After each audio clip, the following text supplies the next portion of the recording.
Oltuk koysak ha? 1,5 so'mday Junayday gerek. 1315. Az tultumiye xalas. 1300 gerek ha? Çok turaversin. Efir tartaversin.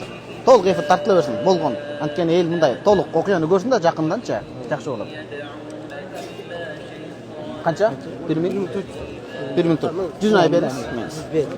Çok demeli olasiz. Ya ezbur. Tafadal axi.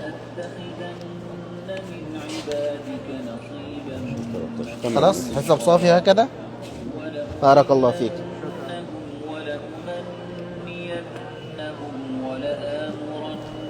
ما شاء الله baba. Allah razı olsun. At-tafsir el-muyassar dep bayağı belek kılıp ataten belekti qaytarbayıl Allah talam razı olsun. Şükran habibi. Asaka mabruk. Allah taala razı. Hanafi maskop boyunca aldı elge uşundan barıp masala aytıştı nasip olsun. Biz muştagit bolbogonday бүгүнкү замандагылар китепке такап гана айтыш керек. Kitap etibarga alıngan kitap boluş gerek da. Bu Kudret'in şarkından etibarga alıngan kitap. Түшүнүктүбү? Karekem geliniz. Sizge mo kitap belek. Biroq içinde akidaga teşel жерlerini net yaptaysız.